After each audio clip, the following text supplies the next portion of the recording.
문 열어! 12살 혜진은 이불 속에서 숨을 죽였습니다. 오빠의 주먹이 문을 두드리는 소리, 아버지의 술 냄새가 복도를 타고 흘러왔습니다. 그날 밤 혜진은 알았습니다. 이곳에서 살아남으려면 침묵해야 한다는 것을. 하지만 어머니는 달랐습니다. 혜진이는 못 건드려요. 1987년 겨울, 어머니와 딸은 새벽 눈길을 걸었습니다. 뒤돌아보지 않기로 했습니다.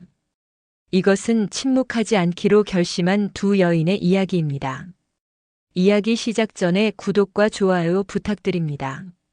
조용한 이야기방을 찾아주신 고마운 분들께 기쁨과 행복이 가득하시길 바랍니다. 새벽 5시 혜진은 눈을 뜹니다. 아직 어둠이 가시지 않은 시각이지만 그녀는 이미 깨어 있어야 합니다.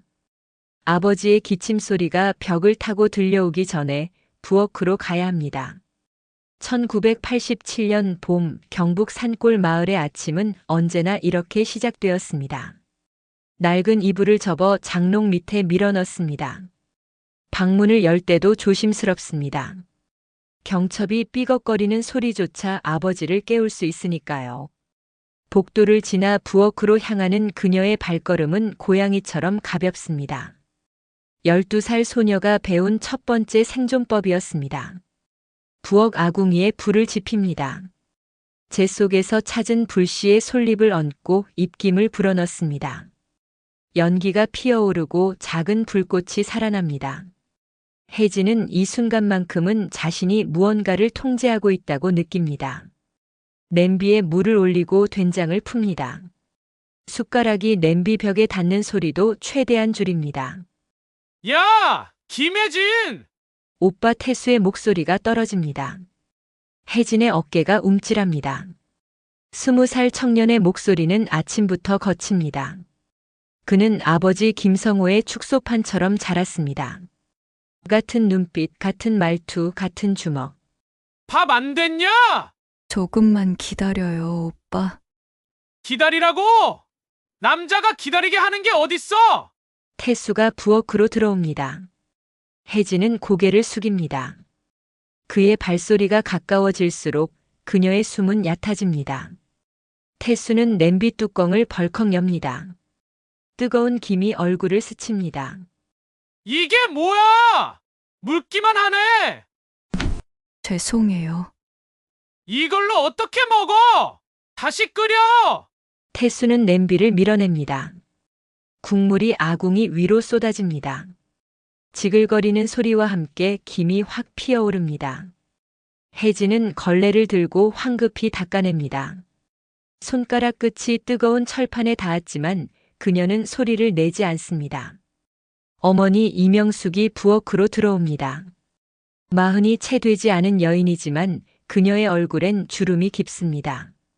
머리카락 사이로 흰 머리가 섞여 있습니다.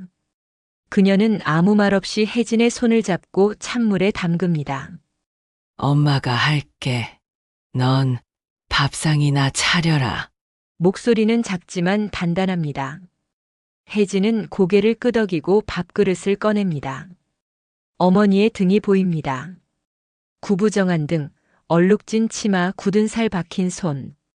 그 모습이 혜진에게는 침묵의 언어처럼 느껴집니다. 아버지 김성호가 방문을 박차고 나옵니다.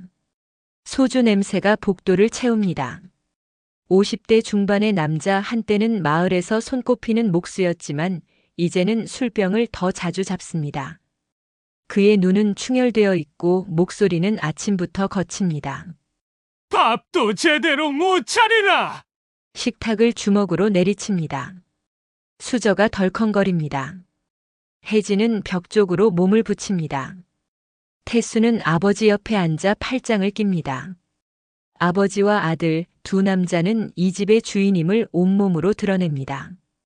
여자가 밥도 제대로 못하면 뭐 하러 사나!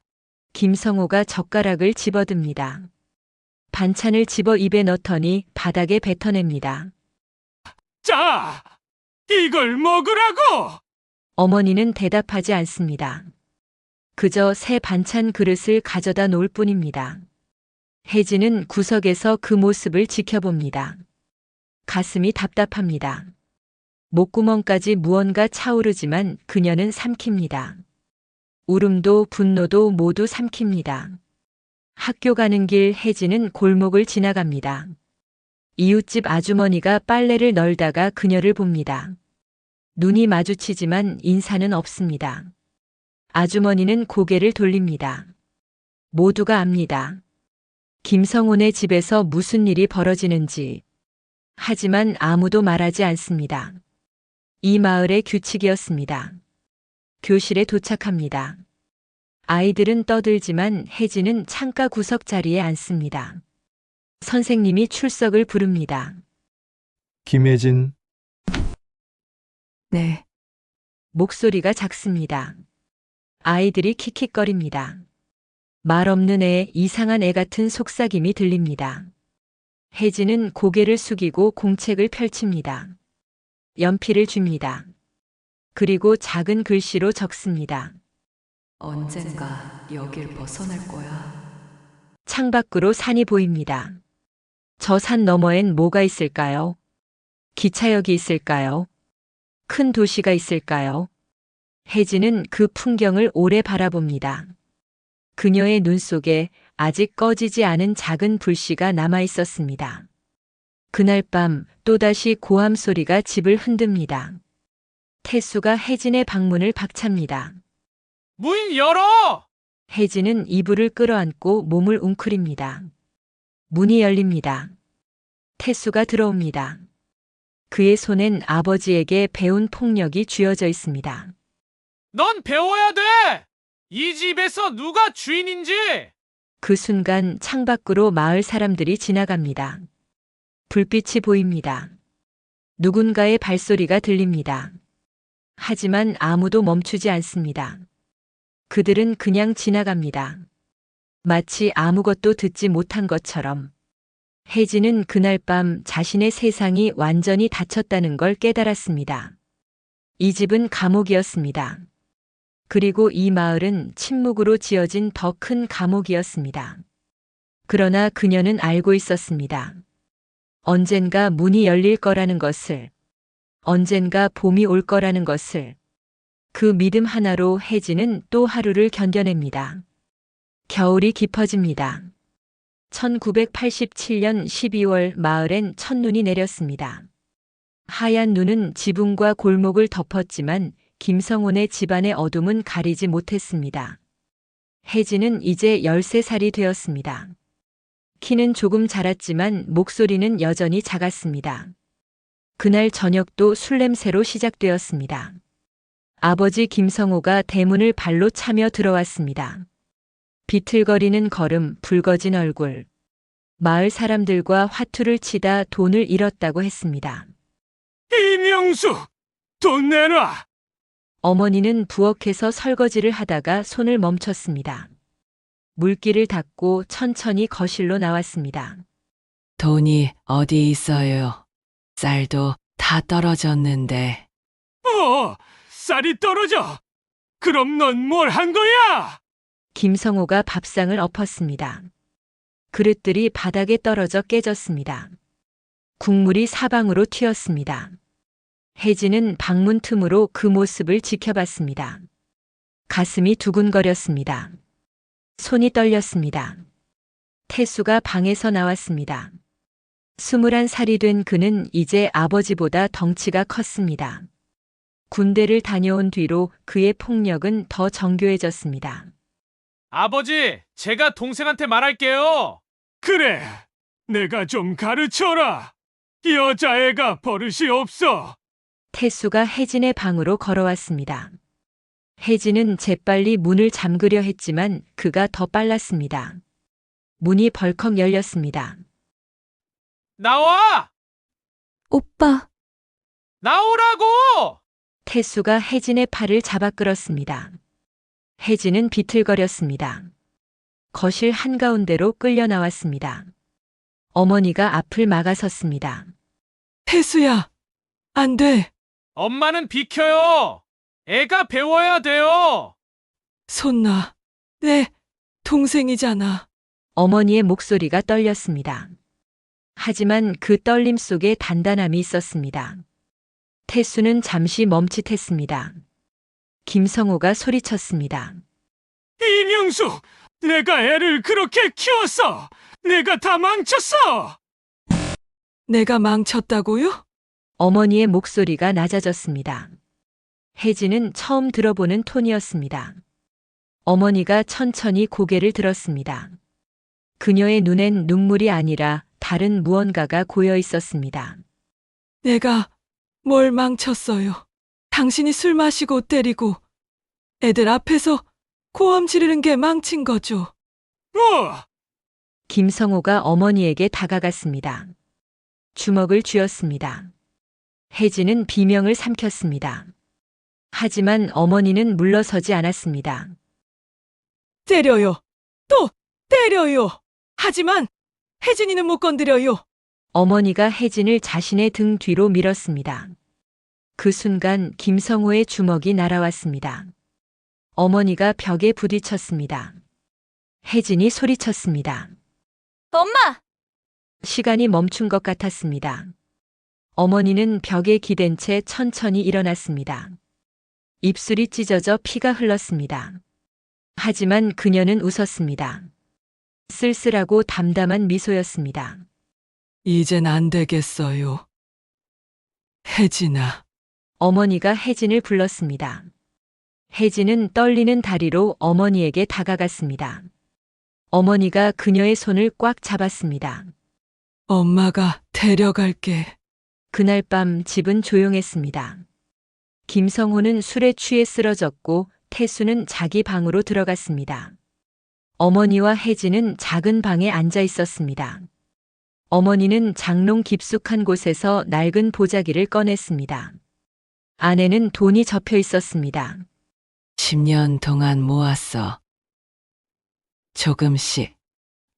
엄마, 내일 새벽에 나가자. 기차 타고. 어머니는 작은 가방에 옷가지를 챙겼습니다. 혜진의 교복, 속옷 몇 벌, 낡은 운동화. 그리고 쌀가루 한 봉지. 그게 전부였습니다. 다음 날 새벽 4시 두 사람은 집을 나섰습니다. 눈이 쌓인 골목을 지나갔습니다. 발자국이 눈 위에 찍혔습니다. 혜진은 뒤를 돌아봤습니다. 집 창문에 불이 꺼져 있었습니다. 아무도 모를 것입니다. 아침이 되어서야 알아챌 것입니다. 시장 어귀에서 정 여사가 기다리고 있었습니다. 제과점을 운영하는 60대 여인이었습니다. 그녀는 어머니에게 봉투 하나를 건넸습니다. 이거 가져가요. 서울 가면 쓸 데 많아. 언니. 됐어. 빨리 가. 기차 놓치겠어. 정 여사가 혜진의 머리를 쓰다듬었습니다. 그녀의 손은 따뜻했습니다. 혜진은 고개를 숙여 인사했습니다. 정 여사가 작게 웃었습니다. 혜진아, 서울 가서 맛있는 빵 많이 먹어. 기차역까지는 버스로 2시간이 걸렸습니다. 혜진은 처음 타는 버스에서 창밖을 내다봤습니다. 산이 지나갔습니다. 논이 지나갔습니다. 작은 마을들이 지나갔습니다. 세상은 생각보다 넓었습니다. 기차역에 도착했습니다. 사람들이 많았습니다. 짐을 든 사람들, 아이를 아는 여인들, 담배를 피우는 남자들. 어머니는 매표소 앞에 섰습니다. 손이 떨렸습니다. 서울행 2장이요. 표를 받아들었습니다. 혜진은 그 표를 가만히 바라봤습니다. 서울이라는 글자가 낯설었습니다. 하지만 설렜습니다. 플랫폼에서 기차를 기다렸습니다. 겨울 바람이 불었습니다. 어머니가 혜진의 목도리를 다시 감아줬습니다. 춥지. 아니요. 괜찮아요. 혜진아. 미안해. 엄마, 엄마가 진작 결심했어야 했는데 늦었지? 혜진은 고개를 저었습니다. 눈물이 났습니다. 하지만 이번엔 슬픔이 아니었습니다. 다른 감정이었습니다. 어머니가 혜진을 안았습니다. 두 사람은 한참을 그렇게 서 있었습니다. 기차가 들어왔습니다. 철컥거리는 소리와 함께 긴 몸체가 멈춰 섰습니다. 사람들이 올라탔습니다. 어머니와 혜진도 계단을 올랐습니다. 좌석에 앉았습니다. 창가였습니다. 기차가 출발했습니다. 천천히 그러나 확실하게. 기차역이 멀어졌습니다. 마을이 멀어졌습니다. 산이 뒤로 물러났습니다. 혜진은 창밖을 바라봤습니다. 눈 덮인 들판, 작은 집들, 굴뚝에서 피어오르는 연기. 그 풍경 속에서 과거가 조금씩 끊어지고 있었습니다. 덜컹 덜컹 기차의 소리가 그 끊김을 알렸습니다. 혜진은 처음으로 생각했습니다. 세상은 넓구나. 어머니가 잠들었습니다. 지친 얼굴이었지만 편안해 보였습니다. 혜진은 어머니의 손을 꽉 잡았습니다. 그리고 창밖을 계속 바라봤습니다. 기차는 계속 달렸습니다. 서울을 향해서. 서울역에 내렸을 때 혜진은 숨이 막혔습니다. 사람들이 너무 많았습니다. 모두가 어디론가 급하게 걸어갔습니다. 구두 소리, 기차 경적, 확성기에서 흘러나오는 안내방송. 모든 소리가 뒤섞였습니다. 엄마 손 꽉 잡아. 이명숙이 혜진의 손을 잡았습니다. 두 사람은 사람들 틈을 헤치며 역 밖으로 나갔습니다. 1988년 1월의 서울은 차갑고 낯설었습니다. 빌딩들이 하늘을 찔렀습니다. 자동차들이 쉼없이 달렸습니다. 혜진은 처음 보는 신호등 앞에서 멈칫했습니다. 정 여사가 적어준 주소를 들고 두 사람은 버스를 탔습니다. 도봉구까지 가는 길이었습니다. 버스 안은 사람들로 가득했습니다. 창밖으로 보이는 거리가 신기했습니다. 간판들, 가게들, 걷는 사람들. 모두가 바빴습니다. 1시간 후 좁은 골목에 도착했습니다. 2층짜리 낡은 건물이 보였습니다. 1층은 제과점이었습니다. 행복제과라는 간판이 걸려 있었습니다. 페인트가 벗겨진 글씨였지만 따뜻해 보였습니다. 문을 열자 빵 굽는 냄새가 코를 찔렀습니다. 달콤하고 고소한 냄새. 혜진은 그 냄새에 잠시 멍해졌습니다. 처음 맡아보는 향이었습니다. 왔어요? 카운터 뒤에서 50대 남자가 나왔습니다. 박노식 정 여사의 조카였습니다. 그는 밀가루 묻은 앞치마를 두르고 있었습니다. 인자한 얼굴이었습니다. 고모가 연락했어요. 뒷방 정리해뒀으니까 거기 쓰세요. 감사합니다. 어머니가 깊게 고개를 숙였습니다. 박노식이 손을 저었습니다. 아니에요. 대신 가게 일 좀 도와주세요. 사람이 모자라서. 예, 뭐든지 하겠습니다. 뒷방은 작았습니다. 3평도 안 되는 공간에 이불 하나, 낡은 옷장 하나가 전부였습니다. 창문으로 골목과 좁은 하늘이 보였습니다. 하지만 혜진은 괜찮았습니다. 여기엔 아버지의 고함도 오빠의 주먹도 없었습니다. 혜진아, 여기가 우리 집이야. 어머니가 말했습니다. 혜진은 고개를 끄덕였습니다. 짐을 풀었습니다. 교복, 속옷, 운동화. 그게 전부였습니다. 어머니는 쌀가루 봉지를 꺼내 부엌 구석에 놓았습니다. 다음 날부터 일이 시작되었습니다. 새벽 4시에 일어나야 했습니다. 어머니는 반죽을 배웠습니다. 박노식이 천천히 가르쳤습니다. 밀가루에 물을 조금씩 넣어요. 급하게 붓지 마세요. 예, 어머니의 손이 서툴렀습니다. 반죽이 질척거렸습니다. 박노식이 웃으며 말했습니다. 처음엔 다 그래요. 손에 익으면 돼요. 혜진은 설거지를 맡았습니다. 빵틀, 믹싱볼, 오븐판. 기름기가 묻은 그릇들을 닦았습니다. 뜨거운 물에 손이 빨개졌지만 싫지 않았습니다. 일하는 동안만큼은 다른 생각을 하지 않아도 됐습니다. 학교는 3월에 다시 다니기로 했습니다. 전학수속을 밟아야 했습니다. 혜진은 그동안 가게 일을 도왔습니다. 손님들이 왔습니다. 동네 아주머니들, 학교 가는 아이들, 출근하는 직장인들. 이모, 단팥빵 2개요. 찰보리빵 하나 주세요.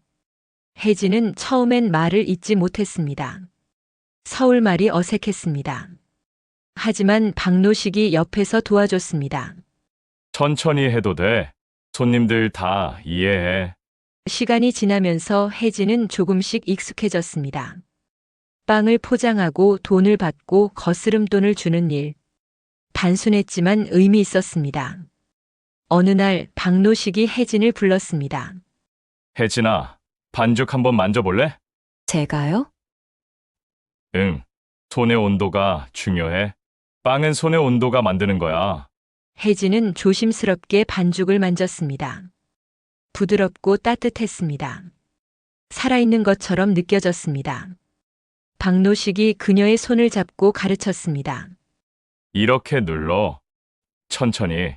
급하면 반죽이 망가져. 예.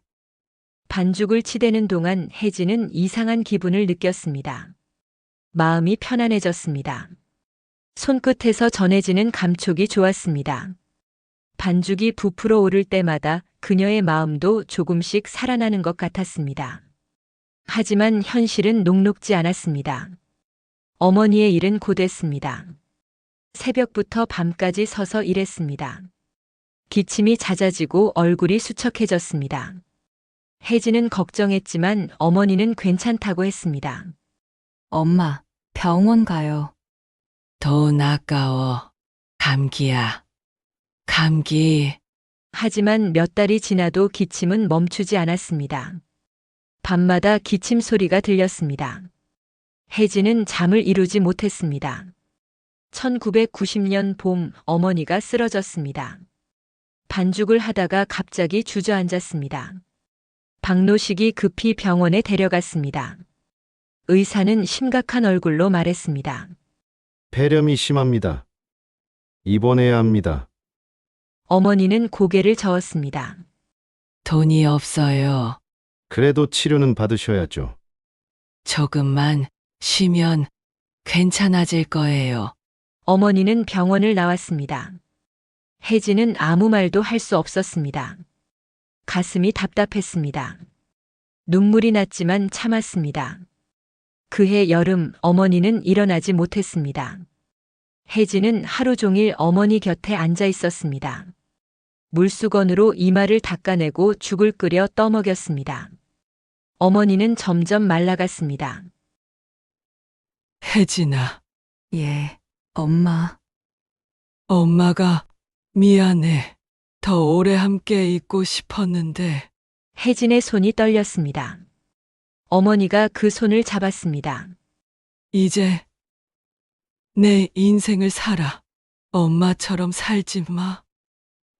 약속해. 엄마, 약속해. 예. 1991년 가을 어머니는 세상을 떠났습니다. 작은 장례식이었습니다. 박노식과 정여사 그리고 몇몇 동네 사람들이 왔습니다. 혜진은 울지 않았습니다. 눈물이 나오지 않았습니다. 마음이 텅 비어버린 것 같았습니다. 장례를 치르고 혜진은 어머니의 짐을 정리했습니다. 옷가지, 낡은 수첩, 그리고 종이 한 장. 어머니의 글씨였습니다. 혜진아, 이제 내 인생을 살아. 혜진은 그 종이를 가슴에 품었습니다. 그리고 창밖을 바라봤습니다. 가을 하늘이 높았습니다. 구름이 천천히 흘러갔습니다. 다음 날 새벽 혜진은 부엌으로 갔습니다. 밀가루를 꺼냈습니다. 물을 부었습니다. 반죽을 시작했습니다. 손끝에서 어머니의 온기가 느껴지는 것 같았습니다. 엄마, 저 잘할게요. 혜진은 작게 속삭였습니다. 반죽이 부풀어 올랐습니다. 오븐에 넣었습니다. 빵이 구워지며 달콤한 냄새가 가게를 채웠습니다. 그 냄새 속에서 혜진은 새로운 시작을 느꼈습니다. 1995년 봄 혜진은 21살이 되었습니다. 어머니가 떠난 지 4년이 지났습니다. 그동안 그녀는 박노식의 가게에서 일하며 돈을 모았습니다. 새벽부터 밤까지 쉬지 않고 일했습니다. 반죽을 배웠고 발효를 이해했고 오븐의 온도를 확인했습니다. 박노식이 어느 날 말했습니다. 혜진아, 이제 내 가게를 가져봐. 제 가게요? 응, 넌 이미 준비됐어. 혜진은 고개를 저었습니다. 저는 아직 부족해요. 부족하지 않아. 내 빵엔 마음이 담겨 있어. 박노식이 골목 안쪽 작은 가게를 가리켰습니다. 오래전부터 비어있던 공간이었습니다. 저기 임대료 싸. 내가 주인한테 말해볼게. 하지만 혜진아, 엄마가 뭐라고 하셨어? 혜진은 입술을 깨물었습니다. 어머니의 마지막 말이 떠올랐습니다. 이제 내 인생을 살아. 해볼게요. 3개월 후 작은 가게가 문을 열었습니다. 간판을 달았습니다. 봄날 제과점. 혜진이 직접 정한 이름이었습니다. 페인트 칠을 하고 선반을 닦고 오븐을 점검했습니다. 박노식이 중고 믹서를 선물로 줬습니다. 잘해봐. 언제든 물어봐. 감사합니다, 사장님. 사장님은 무슨 삼촌이라고 해. 첫날 손님은 3명이었습니다. 동네 할머니 한 분, 아이를 데린 젊은 엄마 그리고 학생 하나. 혜진은 떨리는 손으로 빵을 포장했습니다. 얼마예요? 500원입니다. 빵이 따뜻하네요. 방금 구웠어요. 할머니가 한 입 베어 물었습니다. 잠시 멈칫하더니 고개를 끄덕였습니다. 맛있네. 손맛이 있어. 그 말이 혜진에게는 큰 위로였습니다. 그날 밤 혜진은 가게 구석에 앉아 장부를 적었습니다. 매출 1,500원. 적은 돈이었지만 의미가 있었습니다. 날이 갈수록 손님이 조금씩 늘었습니다. 소문이 났습니다. 골목 안빵집 빵이 맛있대. 단골이 생겼습니다. 매일 아침 출근길에 들르는 직장인, 방과 후 들르는 중학생들, 손자 간식을 사러 오는 할머니. 혜진은 손님들의 얼굴을 외웠습니다. 누가 어떤 빵을 좋아하는지 기억했습니다. 아주머니, 오늘도 단팥빵이죠? 어머, 기억하네. 그래, 2개 줘. 따뜻하게 드릴까요? 그럼 고맙지. 작은 대화였지만 혜진은 그 순간들이 좋았습니다. 빵을 건네고 미소를 받는 일. 그것만으로도 하루가 의미 있었습니다. 어느 날 동네 아이가 가게 앞에 서 있었습니다. 8살쯤 되어 보이는 남자아이였습니다. 교복을 입고 가방을 맨 모습이 앳됐습니다. 혜진이 문을 열고 나갔습니다. 뭐 필요한 거 있어? 빵 사고 싶은데요. 그래. 어떤 빵? 크림빵이요. 근데 아이가 주머니를 뒤졌습니다. 동전 몇 개가 손바닥에 놓였습니다. 200원이었습니다. 크림빵은 300원이었습니다. 아이의 얼굴이 빨개졌습니다. 죄송해요. 혜진은 잠시 생각했습니다. 그리고 미소 지었습니다. 괜찮아. 오늘은 할인하는 날이야. 정말요? 응. 여기. 크림빵을 봉지에 담아 건넸습니다. 아이가 눈을 반짝였습니다. 감사합니다. 아이가 뛰어가는 모습을 보며 혜진은 웃었습니다. 작은 기쁨이었지만 가슴이 따뜻했습니다. 1997년 가게는 안정됐습니다. 매출이 늘었고 단골도 많아졌습니다. 혜진은 새 오븐을 샀습니다. 메뉴도 늘렸습니다. 소보로빵, 야채빵, 버터스콘.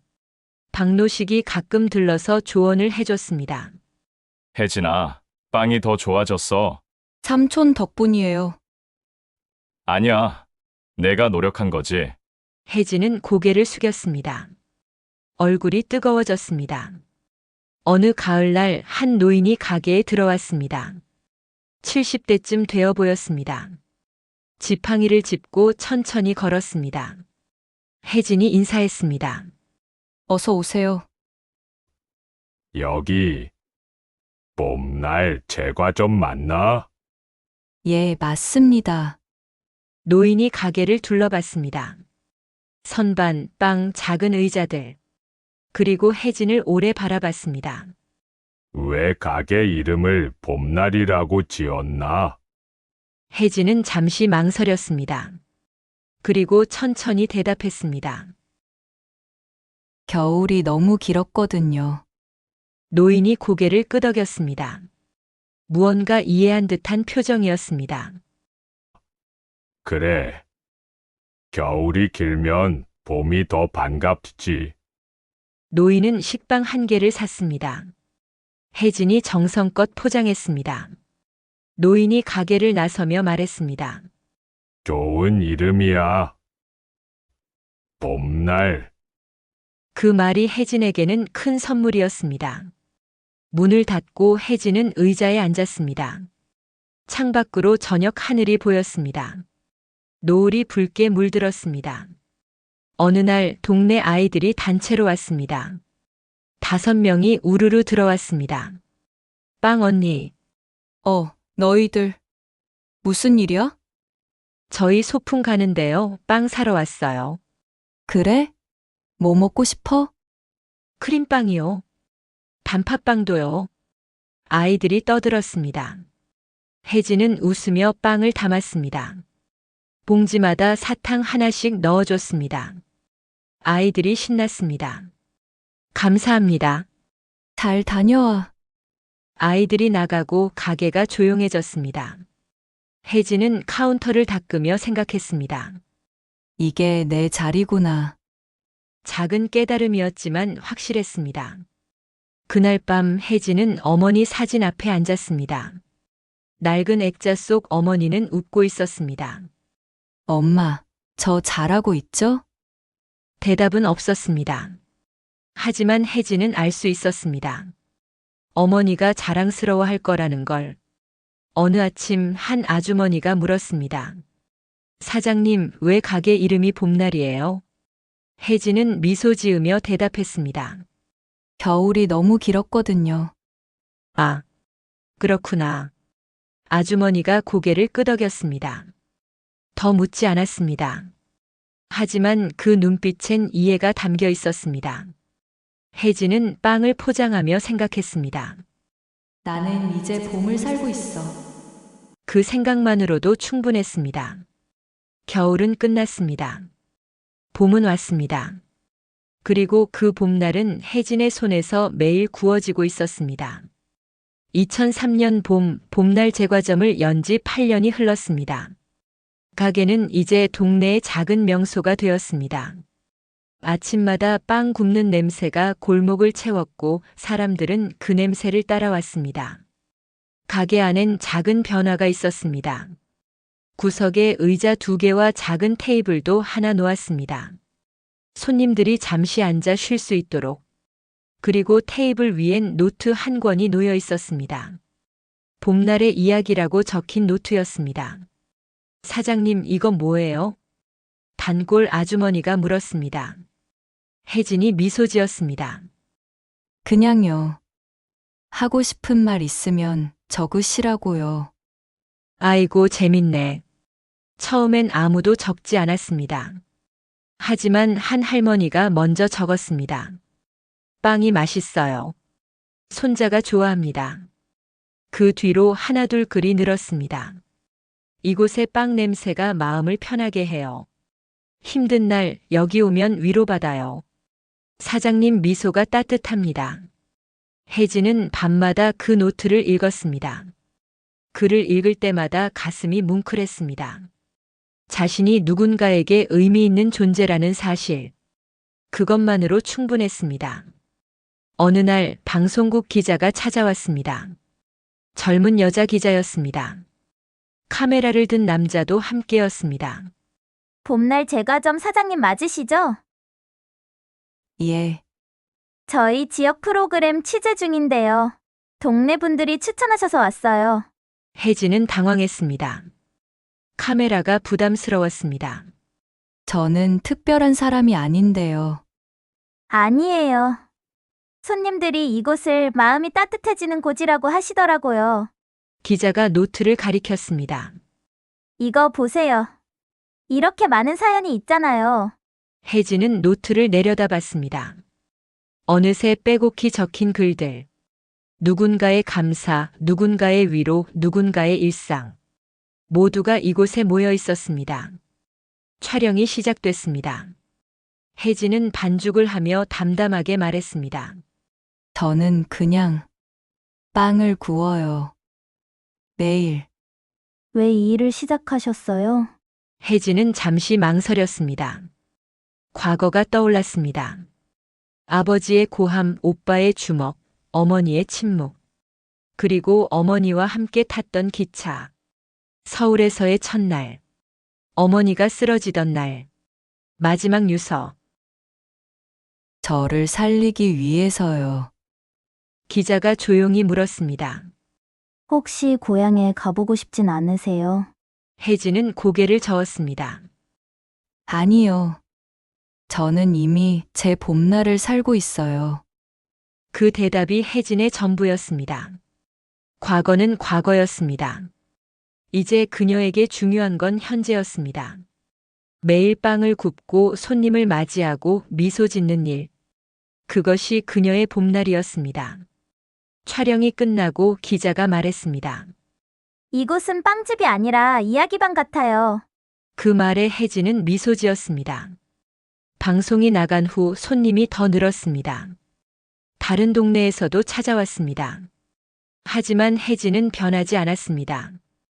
여전히 새벽에 일어나 반죽을 했고 정성껏 빵을 구웠습니다. 어느 저녁 박노식이 찾아왔습니다. 이제 60이 넘은 그는 머리가 희끗했지만 여전히 웃음이 많았습니다. 혜진아, 잘 됐다며? 삼촌 덕분이에요. 내가 뭘 했다고? 다 네가 한 거지. 박노식이 의자에 앉았습니다. 노트를 펼쳐 읽습니다. 한참을 읽더니 고개를 끄덕였습니다. 이곳은 이제 단순한 가게가 아니야. 예. 사람들의 쉼터야. 네가 만든 거지. 혜진은 아무 말도 하지 못했습니다. 가슴이 벅찼습니다. 그날 밤 혜진은 가게 문을 닫고 혼자 앉았습니다.